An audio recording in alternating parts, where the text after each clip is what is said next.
to facts or frauds.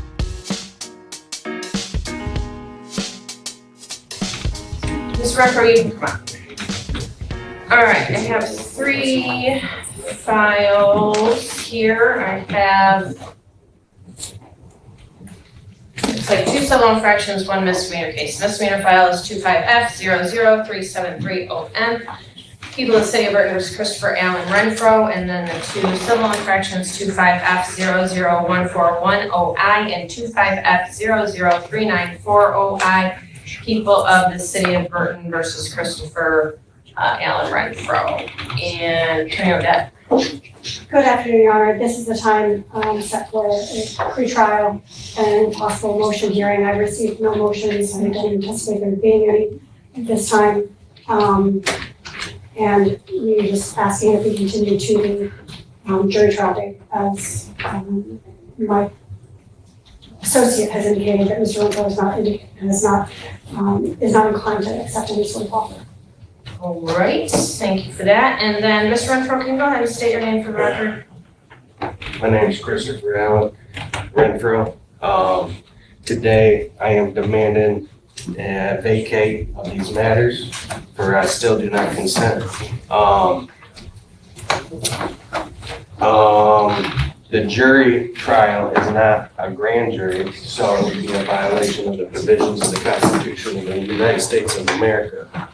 Also, the traffic tickets were not criminal, which this jurisdiction is for criminals, so I'd like those vacated also.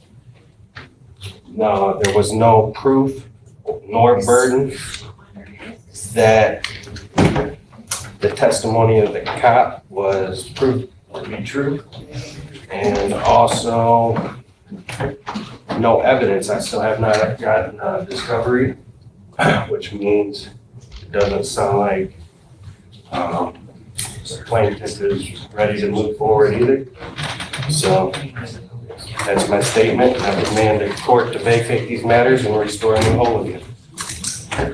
All right, thank you.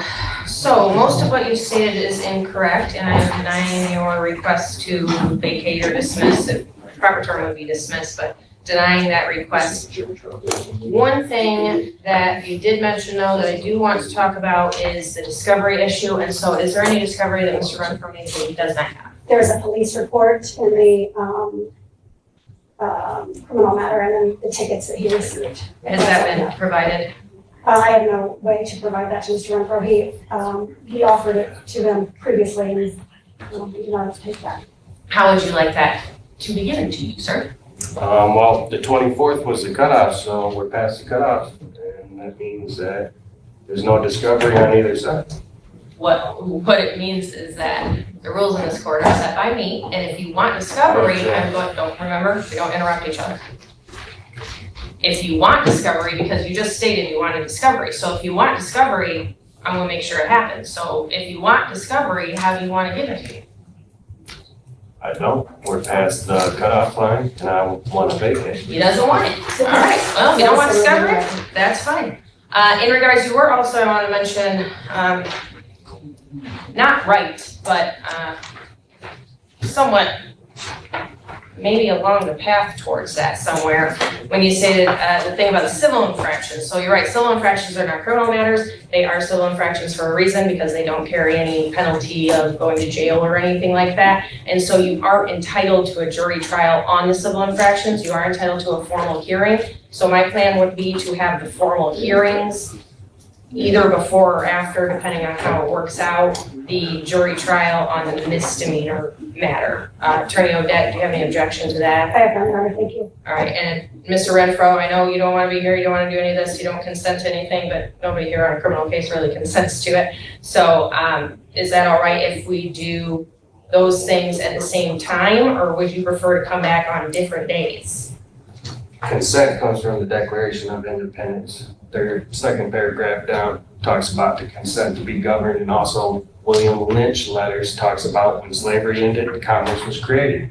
What differentiated the two was consent. So maybe we need to go back to our books. That is a very interesting concept. if, again, incorrect. Also, Declaration of Independence isn't law. Declaration of Independence was a declaration that we made to the King of England about what we wanted to see happen in this country. So that's not law, I wouldn't quote that anymore. I would quote reasons why other they went to things. war with England. One more We're time, seeing them in America. don't interrupt each other. We're gonna keep doing this, and I'm gonna keep reminding you of that, because if you try to do it while we're having a jury trial, I'm gonna shut it down way faster, because we're not gonna do it in front of a jury. All right, so again, remember, we don't interrupt each other. So let's go back to the question, which was, would you like to do the jury trial and the formals on the civil infractions on the same day, or would you like to do them on different days? That's the only answer I need right now. Proceed how you feel, because you already have, so. Okay, I agree with that. So we will set them for the same day. I think that will be more convenient for everyone involved, Thank and you. we do try to be convenient for people around here.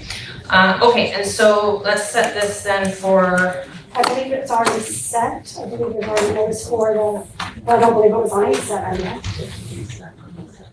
But it was not set for today.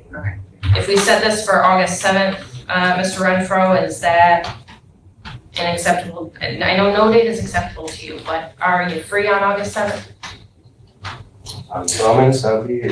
Okay, all right, you'll get a notice. We won't send you a summons, but we will send you a notice for you to Only be here. summons a civil debt. Well, if you don't show up, I'm gonna issue a bench warrant for your arrest, so be fair warned. August 7th, jury trial, 2025, August 7th at 8:30 a.m. That will also be the same date for the formal hearings on the civil infractions. And like I said, I'm not real sure which ones we'll do first or last, but I'm thinking we'll probably do the jury trial first so we can get the jury in and out of here, and then we'll move on to the civil infractions. That way, if we have to come back the next day on the civil infractions, we have to bring the jury back. Last thing before we leave, Attorney Odette, you mentioned that, actually, there's two more things I want to talk about before we leave. One, you mentioned that today was set for pre-trial and motion, and I do have, as well, have it, there was no stuff for motions, but I don't have any written motions filed. Did either of you file any written motions? I did not, Your Honor. Did you, Mr. Renfro? No, I do not. No? Okay, all right, so I don't know why that was set for that. I know you made an oral motion today, but, all right. Well, then that's not an issue. I will also note that right now, the jury trial actually has a date for Friday, September 5th at 9 o'clock. Yes, that was the date that we subpoenaed. This is the date of Mr. Becker's trial. Okay, When we originally scheduled the light to coincide, gotcha, and it just kept moving forward. gotcha. All right, so do we want to do August 7th or September 5th? It's like either day is gonna be fine. All in the court's discretion. I'd say August 7th is good a date as any, so we're gonna, we had it originally set for, I think it was, yeah, July 25th, we had to move it because there was, some kind of emergency or something. I don't remember what happened on that date, but it was something weird. So then we moved it, but we'll move it back to August 7th. That way we can get Mr. Renfro in a little bit sooner rather than later. I think those are all the things that I wanted to cover, except one more time, Mr. Renfro, I know we've already talked about this, but it is your intention to represent yourself in this matter, is that true? It ain't my intention to present this cause. Okay. You do not want me to ask the public defender's office to appoint you an attorney, is that right? You don't want that, right? No, And you do not want to retain an attorney, is that right? correct. I'm competent and I will see these matters through myself.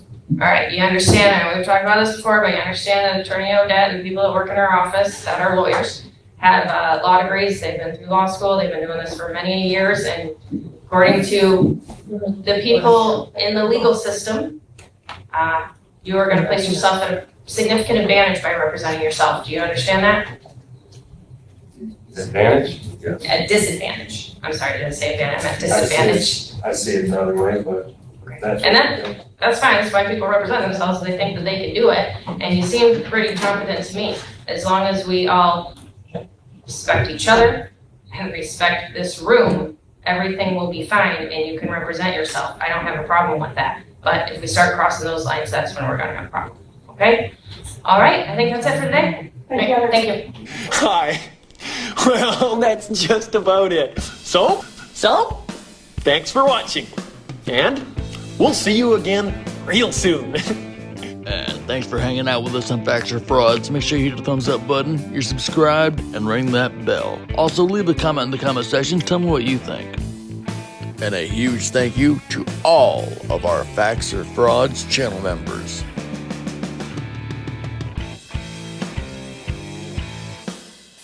And if you're still hanging out, thank you. I appreciate you all. Make sure you hit the thumbs up button, subscribe, and ring that bell. Also, leave a comment in the comment section. Tell me what you think. Till next time, I'll see you soon.